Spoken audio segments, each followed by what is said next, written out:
CHICKEN. Use the code CHICKEN in the shop. Hey guys, the Chicken is here. We are back today with another Boom Beach video. In today's video, guys, seems like everyone is maxed out at 6ER, or we're at least going to show you what you need to do once you get to that point. So if you guys haven't already, I do appreciate it if you throw in that code CHICKEN in the shop. Don't forget about the Boom Pass. Make sure you grab that because we're coming up to a point, especially if you've been following my tech, we're going to need a lot of multi-node swaps. And you're absolutely going to, well, I mean, you don't need them, but they're helpful. So if you don't have the Boom Pass, the Boom Pass allows you to do your diamond swaps in Warships for 50% of the cost. So 100 diamond node swap costs 50% of what it would normally cost. So keep that in mind because that almost makes the Boom Pass at $10, if you do a lot of swaps, worth it, just there. So something to consider. So we had a crazy time today of just trying to collect in diamond, and I'm happy to say we were able to do it. So since we got our 2 chests, I think I got one last night. I must have, because I haven't not collected diamonds since we made it. We got DBD up to tick 4. Troop damage is fully maxed.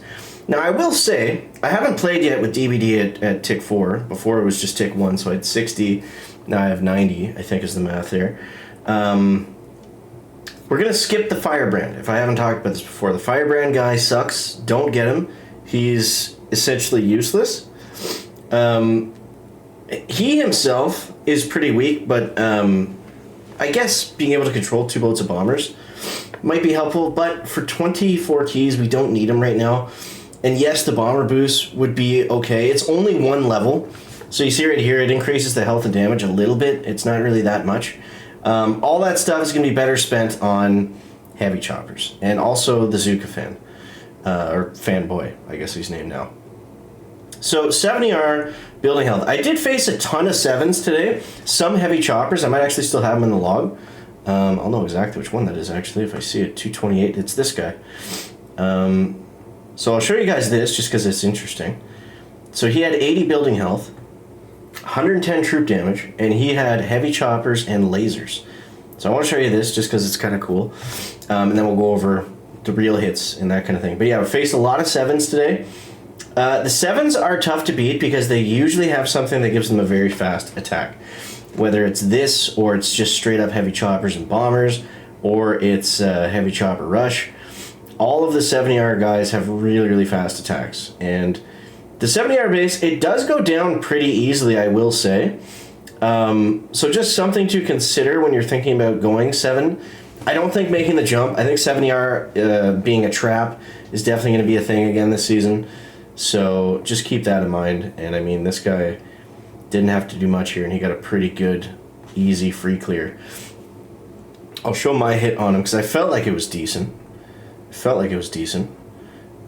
This guy had some defense too for being 7. So I just kind of split these up. He didn't have critter launchers, so I mean, I knew he was going to hit me with something fast, so I'm literally just clearing mines and just getting ready to flare. Could I have sped this up 10 seconds somewhere? Maybe. I'm not saying it was impossible. I definitely screwed up a little bit here. I probably should have just went for it, considering the bombers were out of the way of the microwaver, but 228 is going to be a tough time to beat. So there was that. What else do we got in the log? We got... Let's just go over... What are some close ones? 0 AM. Uh-oh, shout out to Sugar. 144, 21. So you can see right here, just from the times, like being around 2 minutes is fairly common. 223, that's a fast one. This guy must have not had defense. He did have a lot of building health. So basically, everyone is running a similar base to this now, where I'm not seeing very many compacts. A lot of the guys have switched to full spread. So this is what I'm doing. I'm going 3-5 heavies and bombers. And we're basically, all we're doing, guys, we're clearing out one side. This guy didn't have critter launchers. That's why the attack was so fast. And he had low building health. That's why, okay, so this is a bad one to explain because that's not a very usual base. Let's try this one. All right, this looks about more standard, 80, 80, 60, 90, 50. And at the time of this hit, I had less DBD, a little bit more troop damage, and then everything else across the board. So on these ones, on this base with the 3 critter launchers in the middle, I like going 2-3 from the left, flared, Japanese flare onto the sniper tower, and then 1-1 over on that far side. Japanese flare just means flaring your troops so they don't go into the flags, they go into the flare, and then they stop there and they start shooting from way back, opposed to running up. So I always barred out 1 critter launcher, and I only have tick 3 barrage and tick 4 artillery. But that it does make it worthwhile, because I don't like to have any critter launcher critters on the field. So you see right here, all we're doing is we're just repeatedly shocking the critter launchers and the grappler. The grappler is more important because the critter launcher doesn't have anything else in range. And yeah, so the idea is to take out this engine with those guys on the right. That's pretty much their job. They do come back into the battle in a minute, but these guys over here, they can take down this critter launcher. Once they're in range, it'll shoot a couple times maybe, but that's about it. And then we can clear that one with the troops, and then we get over here on this side, still trying to shock that one, and that right there, that's the most important. So you get to this point in the attack where you've cleared out a bunch of these buildings, you can throw the critters down. The critters can actually take out the critter launcher critter without activating it, as long as there's no stuff around it. So that's a very helpful tip that I learned about halfway through these battles today. We were really trying to figure it out. So, and then from here, I mean, we're just kind of hoping to get a good split. Usually one side has to help the other one. It's pretty rare that we get that absolute perfect magical split, but I just try to keep whatever bombers do go on the one side alive, and then we're off to the races. So there's that base. So this one's same thing, guys. Like I said, this hit was working really, really well for us. 2-3, 1-1. Shock, shock, shock, shock, shock, like 5 shocks. Let them go, and then same thing. I don't know. Yeah, there's the critters. Boom, that's gone. And then same thing up the middle. Did have to be careful with that boom cannon because we had all our naked bombers just go to the left again. And I'm again just trying to keep those guys alive till the other guys keep up, and then flare as soon as the sky shield goes down, and boom, bam, Bob's your uncle. Sugar's base was the same one, so I won't show that. This is a 70R actually this was a 70R that he beat, and this guy had 130 building health, which was pretty crazy.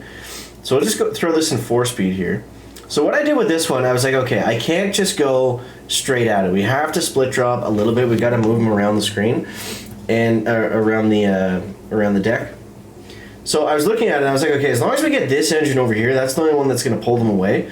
The rest of them we can all get just by funneling them right up the left-hand side. And you can see here, they don't really struggle that much against the building health. It's funny.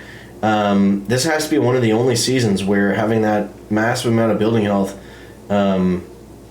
wasn't like super noticeable, which was really weird.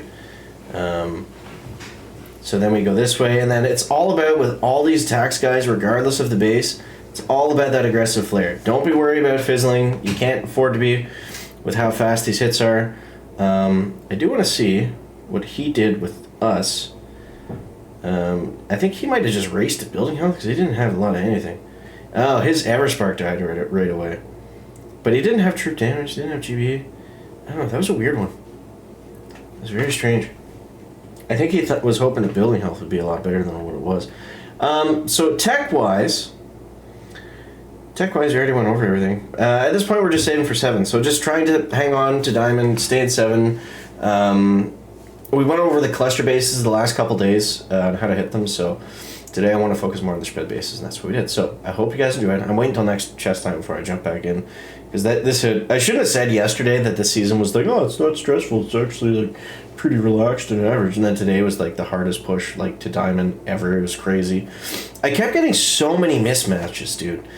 And I wasn't even that high up. Like we're only like I've been in around 300 the whole day. But I guess that's high enough where you start to trigger like all the 22s and 23s and stuff, which was super annoying. Like this guy. Shout out to Derek, he's in the chicken ship. Oh, he's still running a little cluster buster. Interesting. Maybe that's what I'm trying. I don't know. I got a message. But yeah, so hope you guys enjoyed the video. Let me know what you think down below. Appreciate you guys. Thank you for watching. And we'll catch you next one. Chicken out. Back.